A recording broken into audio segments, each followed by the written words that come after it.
আমরা নির্বাচন চাই। নির্বাচন গণতন্ত্র ভোটাধিকারের জন্যই আমাদের লড়াই ছিল, কিন্তু আমরা এর সাথে এও বলেছি পরিবর্তনের মধ্য দিয়ে বাংলাদেশকে যেতে হবে। বাংলাদেশের এই মুহূর্তে সবচেয়ে বড় সংকট হচ্ছে স্থিতিশীলতা এবং জাতীয় ঐক্য ধরে রাখা। যদি রাজনৈতিক দলগুলো, রাজনৈতিক শক্তিগুলো নিজেদের মধ্যে জাতীয় ঐক্য ধরে রাখতে না পারে, দেশের স্থিতিশীলতা নিশ্চিতে নিজেদের মধ্যে ছাড় দেওয়ার মানসিকতা তৈরি না হয়, ফলে আরেকটি ১-১১ আসবে। কারণ আমরা ইতিহাসে এটাই দেখেছি। আমরা মনে করি রাজনৈতিক সমস্যার সমাধান রাজনৈতিক দলগুলোকেই বসে করতে হবে এবং সেই সংস্কৃতি বাংলাদেশে কায়েম করতে হবে।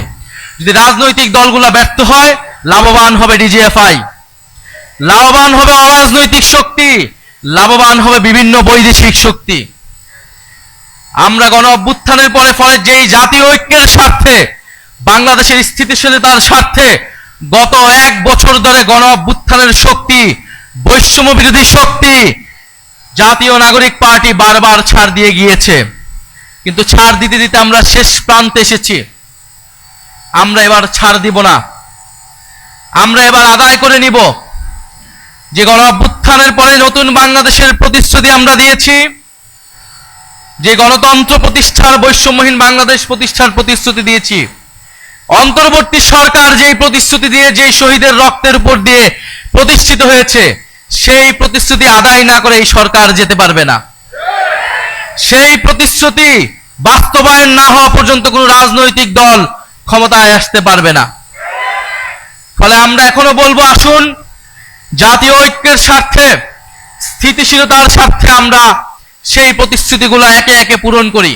তরুণরা বারবার জীবন দিবে, রক্ত দিবে রাজনৈতিক দলগুলোকে ক্ষমতায় নেওয়ার জন্য, আর বাংলাদেশের মহানগরের ভাগ্যের কোনো পরিবর্তন হবে না, এইটা বাংলাদেশের তরুণরা আর মেনে নেবে না।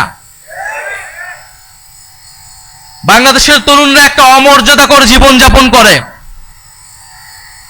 একটা হীনমন্যতা নিয়ে তাদেরকে জীবনযাপন করতে হয়, একটা হতাশা নিয়ে তাদেরকে বেঁচে থাকতে হয় পরিবারে, সমাজে, রাষ্ট্রে। সে জানে এই রাষ্ট্র তাকে সক্ষম হিসেবে, দক্ষ হিসেবে গড়ে তোলে নাই, সেটা এই দেশের শিক্ষা ব্যবস্থার দিকে তাকালেই বোঝা যায়।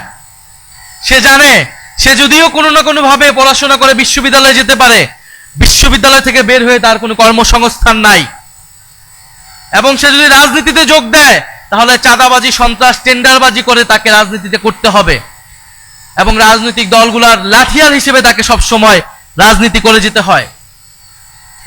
ফলে তরুণদের এই হতাশা, হীনমন্যতা থেকেই তরুণরা রাজনীতিতে এতদিন আসে নাই, বিপ্লবে আসে নাই, রাজপথে আসে নাই। জুলাই গণ অভ্যুত্থানে তারা এসেছে, সাড়া দিয়েছে বিবেকের তাড়নায়, স্বপ্ন দেখেছিল। ফলে সেই স্বপ্ন যদি আবারও ভঙ্গ হয়, সেই স্বপ্ন যদি আবারও প্রতারিত হয়, বাংলাদেশের জনগণ কোনোদিনই ক্ষমা করবে না, যারা এর জন্য দায়ী থাকবে।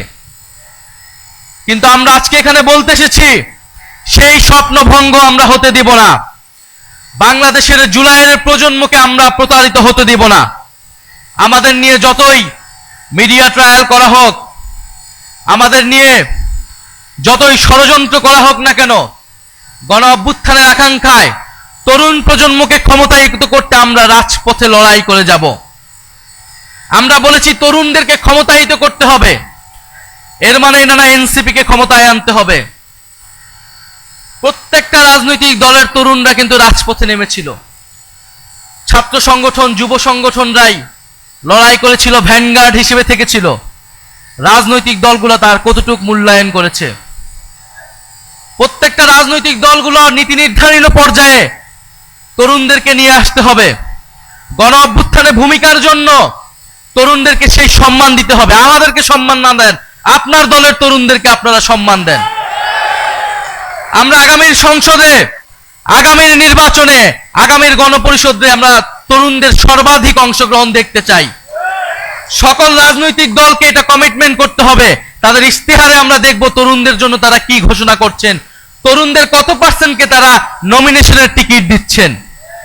এর থেকে বোঝা যাবে আপনার দলের তরুণরা, আপনার দলের ছাত্র সংগঠন, যুব সংগঠনের যারা লড়াই করেছে, তাদেরকে আপনারা কতটুকু সম্মান প্রদর্শন করলেন।